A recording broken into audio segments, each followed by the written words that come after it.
So, the Chicago Bears choked a game away against the Detroit Lions yesterday, and I made a video about why Matt Nagy of the Chicago Bears is likely going to be fired. Nagy going to Nagy. That's exactly what he's going to do. I got a lot of love for that video, which I want to start by saying I seriously appreciate the likes and discussions in the comments. It's the reason I make these videos.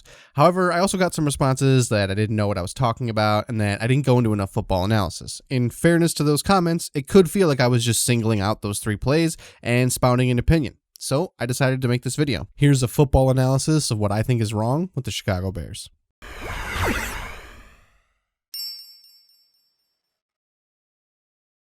I started yesterday's video talking about Nagy, so let's start there again because, spoiler alert, I think Nagy's the problem. Nagy comes from the Andy Reid coaching tree. Nagy coached under Reid from 2010 to 2017, finishing his career as the offensive coordinator. He was brought to Chicago not only for his head coaching potential, but for his overall offensive system, as he also was the play caller for the Bears up until recently. So, if Nagy was brought here to run Andy Reid's offense, let's break down how the Chiefs are built and how they run their offense so we can better understand the Bears. So, the scheme. Andy Reid runs his version of the West Coast offense, which uses shotgun and spread formations and heavily relies on zone run reads. You'll see 5 wide receiver sets, bunch formations, and empty backfields quite a bit in this system. Nagy is no different. You will see both the Bears and Chiefs line up in passing formations on short yardage situations regularly. The theory is that by not allowing teams to stack the box and stop the run, you make the defense cover more of the field and have more room for misdirection. It also creates one-on-one matchups in favorable situations, which favors the offense if your player is winning his one-on-one matchup. Which is a nice segue to my point. I actually believe Matt Nagy's system can work because it does in Kansas City, and it has for Andy Reid for a long time, and it even worked for Doug Peterson in Philadelphia. The problem is the Chicago Bears have not invested in the talent required on offense to run this system. To demonstrate this, let's look at the salary cap spending of the Chiefs versus the Bears. The Chiefs spend just as much money as the Bears on defense, so you could argue the Bears are getting a better bang for their buck on that side of the ball. But the Chiefs spend over $11 million more per year on their offense, and that isn't even really including Mahomes' deal because they work some kind of voodoo magic to make him only count $5 million against the cap this year, and I'm not going to pretend like I know how that works. So on that alone, you can see the Chiefs have invested more money on the offense. If we break it down a little further, though, you'll see the similarities even more. Both teams were relying on their mobile quarterbacks to make up for below-average offensive lines, as they were near the middle or bottom in spending at that position in the league.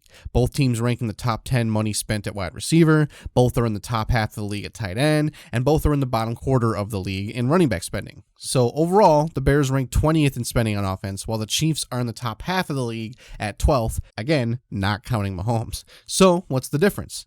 The first and obvious answer is the difference between Patrick Mahomes and Mitchell Trubisky. And quite honestly, the conversation, for all we know, may just end right there. If the Bears take Mahomes in the draft instead of moving up for Trubisky, who knows what this team could have been. However, like most things in life, if you follow the money, you'll have the rest of your answer. So let's start looking at the Bears and who exactly they gave those dollars to. The highest paid offensive Bear is Allen Robinson, taking up 7% of the Bears' cap space, counting $15 million against the cap. I'm going to come back to him later because I don't think he's really the problem, but there is a solution that involves him. Second on the list is Charles Leno, counting $10 million against the cap. Now, I'm going to pause for just a moment. Charles Leno is a 7th round draft pick, playing left tackle, who even according to Pro Football Focus, finished the 2019 season with his lowest player rating since he was a rookie, finishing as the 87th best tackle in the NFL. So the Bears' second highest paid player on offense is a 7th round lineman playing one of the most important positions on the offensive line who's getting worse. Let's switch over to the Chiefs.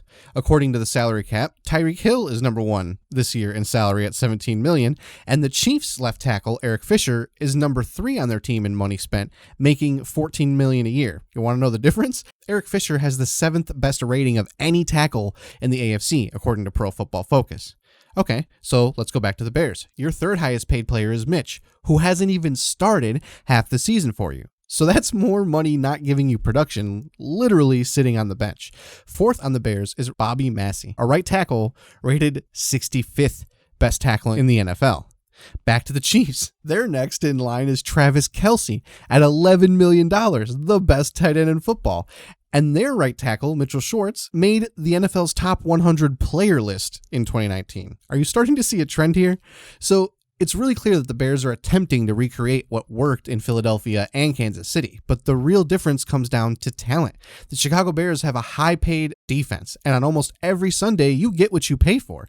However, the Bears have spent a lot of money on offense that simply isn't giving them production, and they rank near the bottom of the league at spending on that side of the ball. So, at this point of the video, you're probably ready to get your Fire Ryan Pace pitchforks out and start pointing to his draft history and his free agent signings. And to that, I'd say, you're right. However, I want to remind you that all the things we just talked about, the offensive line issues, the spending on offensive players that hadn't quite worked out, the regression from 2018 to 2019, all of these things were known issues before the season started. If you look at this roster and how the Bears spent their money, it didn't take a football genius to know what type of football team the Chicago Bears were going to be, a low-scoring, defensive-minded football team. And to Ryan Pace's credit, not that I think he deserves too much, this defense has been a Super Bowl caliber defense for years now. So the issue, in my opinion, circles back around to Matt Nagy and his outright refusal to try and work with what he has, and his undivided loyalty to the system that he comes from. The great coaches in the NFL adapt to the personnel they have, and the Bears do not have the personnel to run the system that he wants. I'll give you an example. We all agree the Chicago Bears have a great defensive system, correct? Well, look no further than just a week ago when Akeem Hicks was out against the Packers. Look at the difference between our run defense with him in the game versus when he is out of the game. Same system, but if you don't have the horses to run that system, it isn't going to do you any good. Or how about the 2000s Bears, who were able to run a cover 2 defense almost exclusively for years because of Brian Urlacher's ungodly ability to cover the middle of the field. But they fit the personnel to the scheme to make that work. It isn't like you can just implement the triangle offense and suddenly become the Chicago Bulls or the Los Angeles Lakers. And that's exactly what the Bears are trying to do with Andy Reid's system. So let's look at how all of this manifests itself on the football field so you can see what I'm talking about. So the main thing I want to go over with Matt Nagy, which was the focus of my video yesterday, is situational football and play calling. I pointed out that Nagy consistently puts the Bears under unnecessary pressure near the end of halves and at the end of games with his stay aggressive mentality with this team. So I quickly skimmed through a few games over the last few years to see if I could come up with some examples, and it really was not difficult to find what I'm about to show you. Let's start with this game against the 49ers from December 2018. The Bears have the ball with 2 minutes left, a 5-point lead. It's 3rd and 3, and the Bears line up in shotgun formation with 5 players going out for a pass. This is a classic Andy Reid, Nagy aggressive play call. As you can see, the scheme worked, but Robinson fumbles the ball, giving life back to the 49ers. The main things to remember here are 3rd and short, shotgun formation, important situation in the ball game. So how about this one? The Bears have the ball. It's 3rd and 4, just barely inside field goal range. Up by 8 with under 3 minutes left in the ball game. What do we see? Shotgun formation, 5 players going out for a pass. Why? If this ball is incomplete, the clock stops and you are no closer to a field goal. Worst case scenario, if you run, is you chew some clock and end up taking the exact same field goal to put your team up by 2 scores. You can classify this as aggressive all you want. This is awful situational football. All right, so here's 2 examples on back-to-back drives from the same game that almost end up costing the Bears a game they were in total control of against the Packers. So Nagy had his big boy trickster pants on this play because he decided to show a running formation for once in his life in an obvious running situation. The Bears have a 10-point lead on the Packers on the road in the 4th quarter with a 3rd and 1 situation. So what do? Throw it, obviously. Okay, so the Packers are now only behind by 3. The Bears have the ball with under 3 minutes left. Same game. It's 2nd and 13. Amazingly, on 2nd and 13, Nagy decides to run the ball, and we get 12 yards, making it 3rd and short, forcing Green Bay to use a timeout and putting us in a perfect situation. At this point, you may be thinking to yourself, Nico, this is perfect. The Bears just ran for 12 yards. They forced a timeout, and they're in control of this game. Now we only need 1 yard. Well, viewer of mine, don't you worry, because it's 3rd and 1. Shotgun formation. 5 guys going out on routes. And then this happens.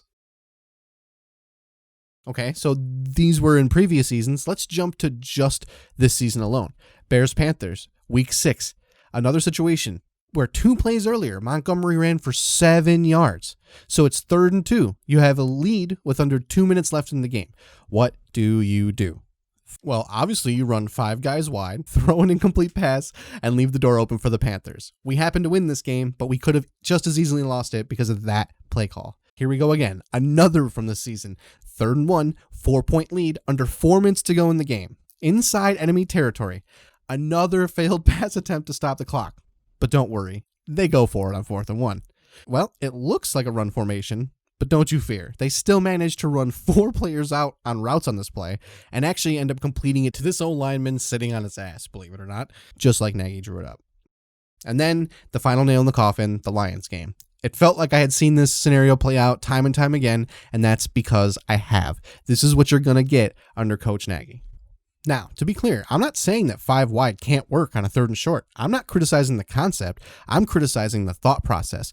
Nagy has been here for 3 years, and he of all people should realize what we do and don't have on the offensive side of the ball. When you look at the successful coaches around the league, they are able to fit the scheme to the need of the team, something that Matt Nagy has not shown the ability to do since arriving here in Chicago.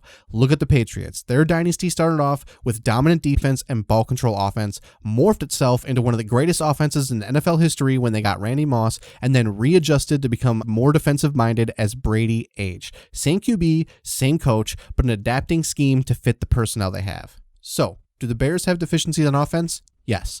Are a lot of those issues related to talent? Yes. Is this also an issue with Ryan Pace, the GM, and President Ted Phillips? Absolutely. But at the end of the day, no GM or president makes the right decision on a player every time because it isn't an exact science. What's more concerning is that the job of a head football coach is to find the most effective way to utilize the talent that he has. Because at the end of the day, these are the best of the best the world has to offer. These guys all have talent. It's how that talent gets used that makes a great franchise and a great football team. Either way, I hope this gave you some clarity about the Bears situation and maybe helps you form an opinion on what you think they should do going forward. If you made it to this point in the video, thank you so much. You are seriously amazing. Leave a comment down below and let me know what you think the Bears' issues are and what you think they should do going forward. If you enjoyed this video or you just want to support me because you're cool like that, don't forget to like and subscribe down below for more content, and I will catch you all in the next one.